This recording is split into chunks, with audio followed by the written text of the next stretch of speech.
দেখছেন কি হচ্ছে কে দিছে ভাই তুমি সম্মানিত ব্যবসায়ী সেই সোশ্যালিস্টের গ্রেফতার হয়েছে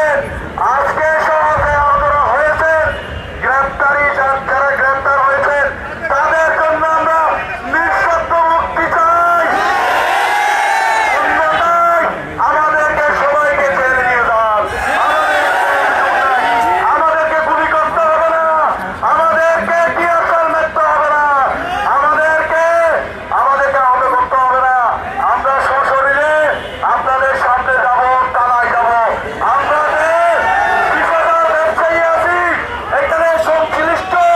20 লক্ষ মানুষ আছে সরকারকে বলতে হবে এই 20 লক্ষ মানুষের রুজি রোজগারের যে মাননীয় প্রধানমন্ত্রী প্রথম থেকে বলে আসছে যে চাকরিজীবী হইও না উদ্যোক্তা হও আমরা কিন্তু কর্মসংস্থান তৈরি করেছি আমরা কিন্তু প্রতি বছর ট্যাক্স দিই আমরা ট্যাক্সের লড়াই করি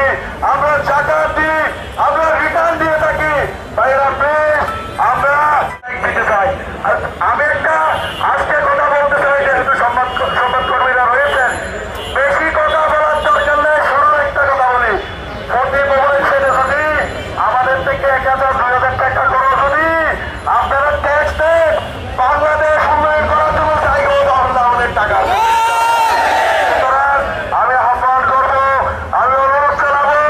আমার মোবাইল ব্যবসায়ীদের পক্ষ থেকে প্লিজ আমাদেরকে ভুল ভাবছেন না আমরা যে দিয়েছ অধিকার এবং যে আমাদের অধিকারের কথা বলছি এই কথাগুলো বোঝার চেষ্টা করুন আমরা সন্ত্রাস নয় আমরা পড়ালেখা করে ব্যবসা করি আমরা কর্মসংস্থান তৈরি করেছি সুতরাং আমাদেরকে শেষ করেন আমাদেরকে যদি জেলের মধ্যে আমরা সবাই জেলে যাবো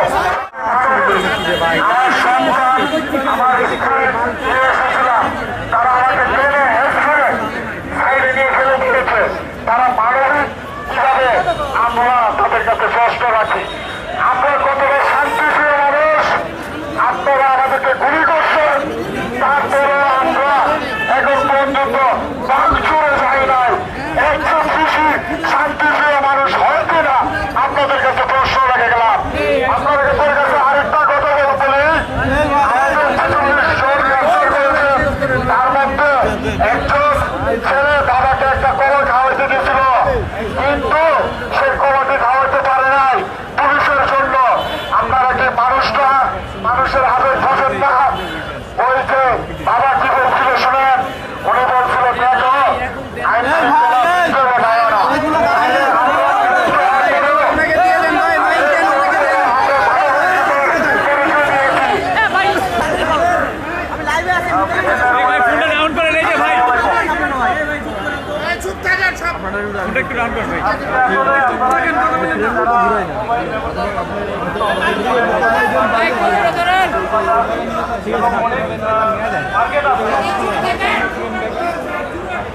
মার্কেট আছে সবাই এখানে উপস্থিত আছেন মোটামুটি আমরা বিশেষ করে সরকার কিন্তু কোনো ব্যবসায়ী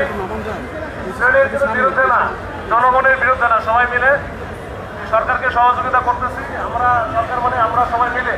আপনারা কিন্তু সরকারের একটা পার্ট এইখানে আমাদের পক্ষ থেকে পুলিশের পক্ষ থেকে আমি বারবার যেটা একটু বলার চেষ্টা করেছি যে এখন আমরা খুবই একেবারে ক্লান্তিকাল অতিক্রম করে করতেছি সামনে আর 30-35 দিন পরে আমাদের যে কাঙ্ক্ষিত নির্বাচন এই নির্বাচন উপলক্ষে আমরা কোনো গোষ্ঠী বা এমন কোনো কিছু করবো না যাতে তারা সুবিধা নাই বা এটাকে ভেতরে ঢুকে চক্রান্ত করে বা কোনো বিশৃঙ্খলা করার চেষ্টা করে তাই অংশ হিসাবে যেহেতু সময় একেবারে কম এই সময়টাতে আপনারা একটু ধৈর্য ধরেন যদি আপনাদের কোনো আইনে কিন্তু চিরস্থায়ী না আইন কাজের জন্য জনগণের জন্য আপনারা তো জনগণে আপনারা এই যে মানে আমাদের জনগণের একেবারে খুব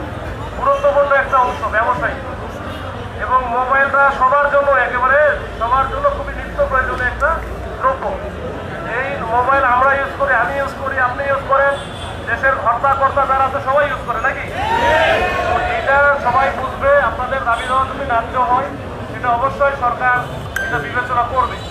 তো সেক্ষেত্রে আপনাদের এই যে দাবি দেওয়া যেগুলো আমরা শুনলাম